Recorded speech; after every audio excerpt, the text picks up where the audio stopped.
Hey, sixth graders, it's Thursday, January 28th. It's 2 more days and we're already down 1 month of 2021. And frankly, it started out horrible. But I guess you could say there's some hope on the horizon. So hopefully 2021 is progressing nicely. Today, we're going to start with a little quote here. It's from a poem by Rainier Maria Rilke, a German poet. And it's just a line from a poem. But I think it's an important one. Let everything happen to you. Beauty and terror. Just keep going. No feeling is final. And that's really a pretty good thing, right? We're in January 28th. It's 10 degrees out. It's dark. I know you're sick of online learning, and I am too. But it's what we got. And the whole point of this is we keep pressing forward. Let it all. I mean, you're feeling all of it. Frustrations. You're sick of it. It's not going well, so you're feeling down on yourself. But here's the thing. Got to keep going. Nothing's final unless you let it be. You gotta keep going. All right, so today we're gonna in class we're gonna do a little share out of the art, just a little bit, with people that show up, and we'll do that again tomorrow for those of you that are at home. I will say this is that we got to do some work with our nouns and verbs. I saw plenty of examples where you guys just don't quite understand what we're doing, so we got to review. And then more of Kwame Alexander's The Crossover today. So this will be 2 videos today. This is the first one. So team, again, part 1 of today's work is grammar concepts. We got to do more noun and verb work, and we need some practice. So I'm going to review, again, what we're talking about. So team, in a sentence, we have to have nouns and verbs. Have to, right?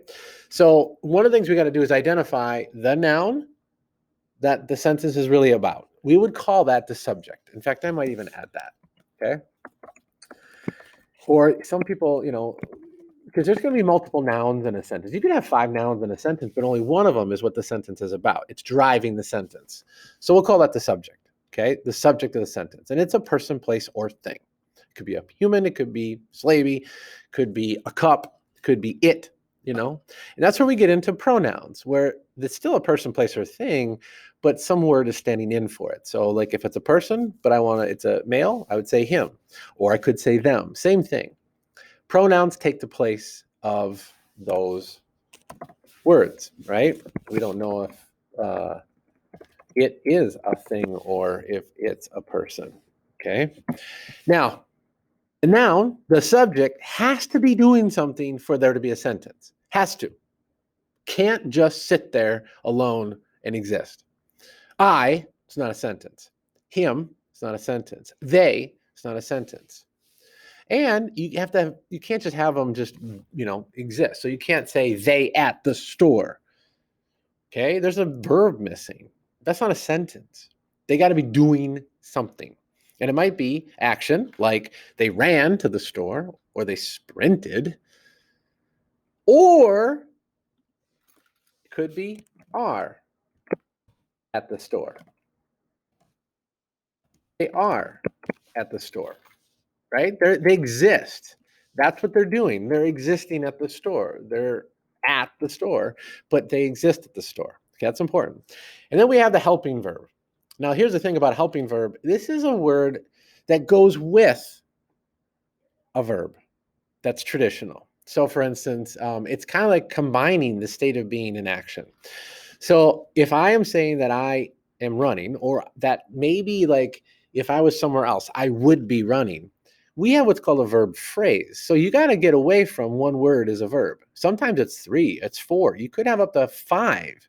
But you got to understand they all work together. And it's how you do it. So if I is the noun, what is I doing? I is not running. Because you don't say, I running. Like a caveman, you say, I would be running. Or he or she is not she running like caveman.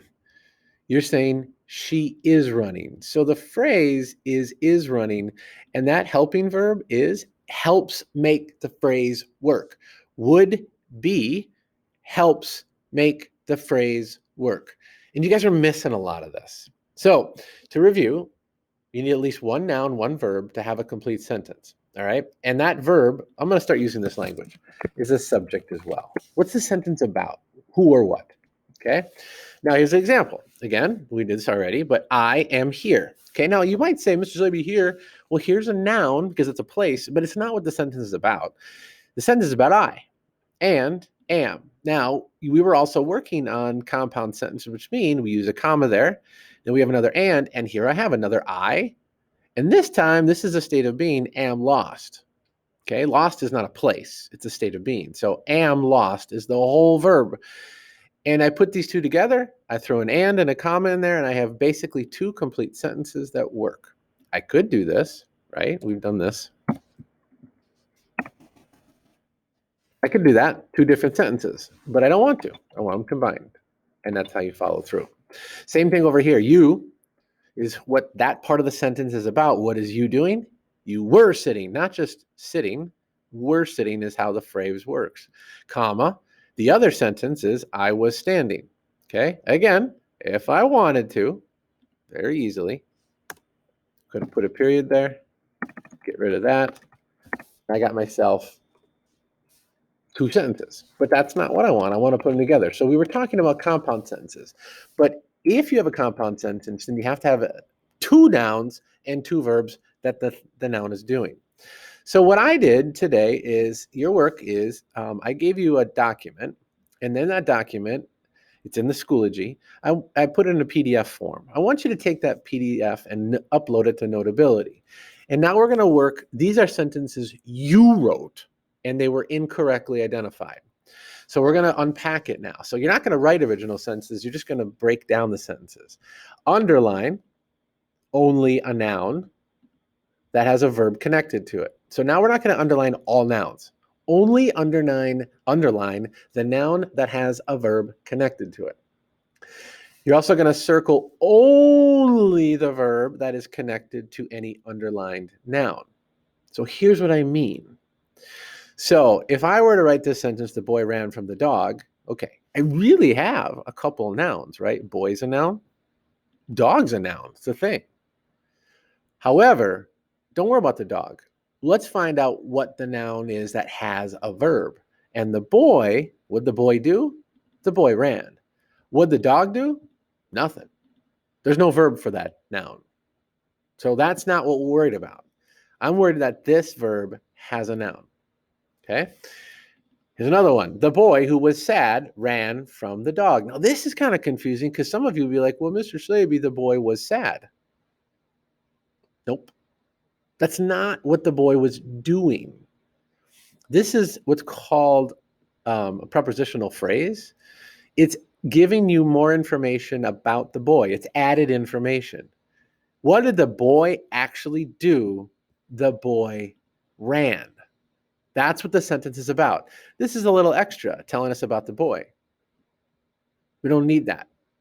We need this. The boy ran.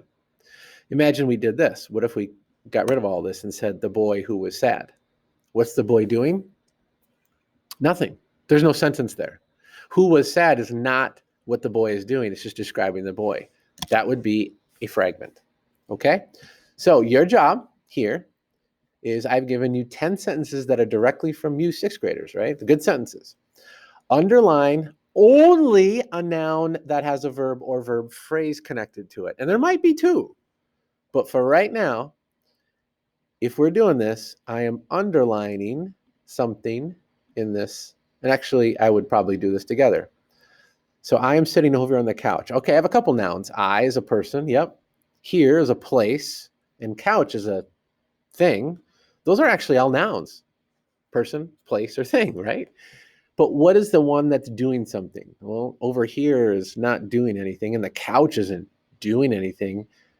I am doing something.